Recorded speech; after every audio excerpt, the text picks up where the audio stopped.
fondée sur l'illusion, le mythe, les fables et les mots. L'Algérie craint, plus que n'importe quoi, le réel, le véridique et l'authentique. La vérité est leur pire ennemi. L'épée de Damoclès qui inquiète leur ébriété existentielle.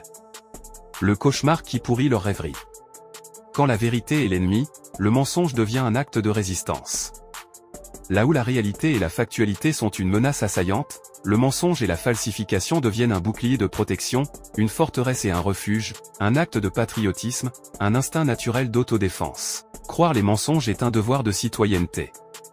L'Algérie est un pays où tout le monde doit mentir à tout le monde. Se mentir à soi-même et croire ses mensonges. Ne pas croire est synonyme de haute trahison.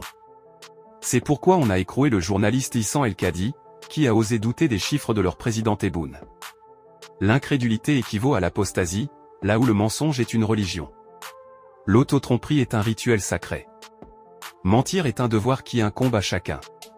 Ils sont en compétition ouverte de mensonges, où chacun veut dépasser les autres.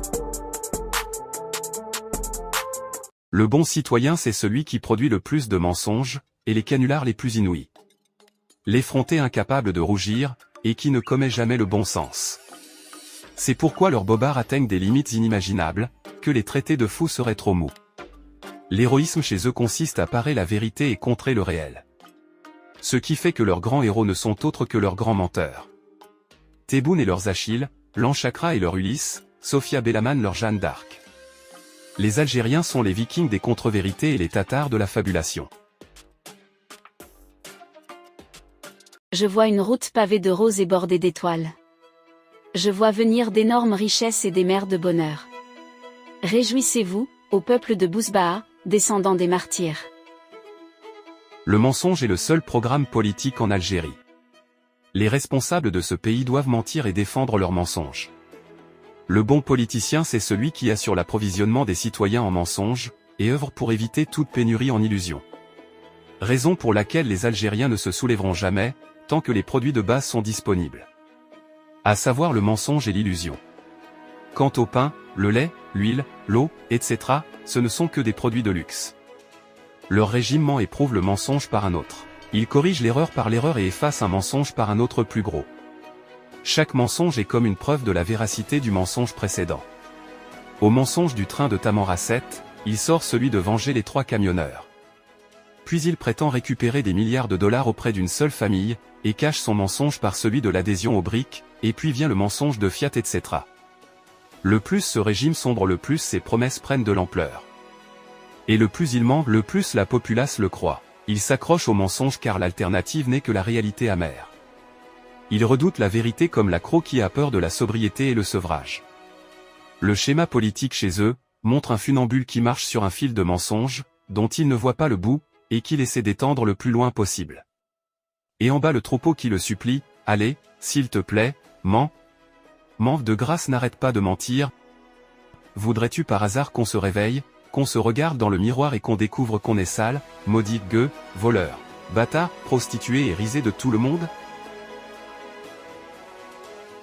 Les Algériens sont dans une éternelle fuite en avant. Le déni est leur 6e sens. Ils nient l'évidence comme les normaux rejettent l'ineptie.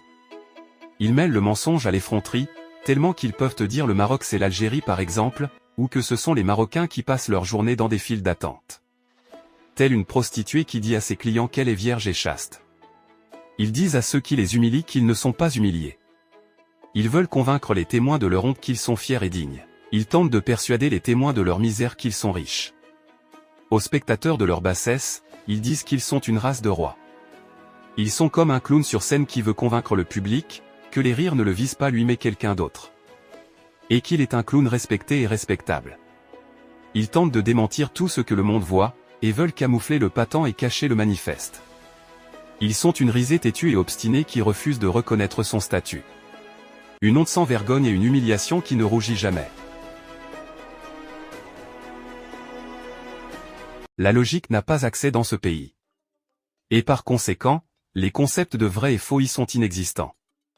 Le bien fondé d'un propos en Algérie, n'émane pas de sa conformité avec la logique ou l'expérience, mais du ton avec lequel il est émis. Quel sous-sol de la sécurité militaire? Quel sous-sol de la sécurité militaire, monsieur? Vous êtes venu d'où? Vous êtes au service de quoi? Vous êtes au service de qui? Leurs responsables croient que le fait de parler fort, c'est avoir raison. Un mensonge dit à haute voix ou répété 2 fois devient une vérité. C'est pour ça que leurs présidents, ministres et responsables locaux ne parlent jamais calmement. Et même quand ils feignent le calme, avec le premier mot de contestation ou de discussion, ils s'enragent et font taire l'intervenant. Ils sont toujours tendus, inquiets et fuient les questions sérieuses. Ils sortent leurs yeux et élèvent le ton, et si quelqu'un ose discuter ils le réprimandent. Tout l'art politique en Algérie consiste à dire des inepties fermement, et avec une totale confiance, et annoncer le faux avec un ton grave. Les responsables algériens n'ont plus rien à dire à leur populace. Il est carrément impossible qu'ils puissent en dire quoi que ce soit d'important. Ce qui leur reste c'est de dire ce qui est nul avec emphase et sévérité. Ils ont la conscience du criminel, qui veut faire passer sa marchandise vite et sans trop parler, du dealer qui te donne une boîte vide dans le noir et à chaque question de ta part, il te dit chut, je te dis qu'il y a de la marchandise dedans, tu vois pas qu'il y a du monde à côté? Tu veux nous exposer au regard ou quoi? Tout l'art oratoire de leur président consiste en 3 éléments. 1. Énumérer les progrès et projets chimériques et ridicules qu'il a réalisés, et promettre d'autres plus gigantesques dans un futur qui ne viendra jamais. 2. Feindre l'objectivité et dire que tout n'est pas rose, et qu'il subsiste de minimes problèmes, qui sont souvent les spéculateurs et les complots marocains. 3. Promettre de sévir contre ces partis qui perturbent la marche du pays et entravent la politique du président. Il est impossible qu'il déroge à ces 3 points, même s'il parle durant un siècle. Faire des promesses de Don Juan. Imaginer des ennemis de Don Quichotte. Promettre des mesures de Godot. Comme la politique chez eux n'est que la dissertation, alors ils se sont convenus à rédiger leur papier ainsi, c'est ça leur vraie constitution à 3 articles. Le mensonge est la constitution de l'Algérie, le président ment et le peuple lui répond par le vers de Shakespeare à sa bien-aimée. C'est parce que je sais que tu mens, que je te crois.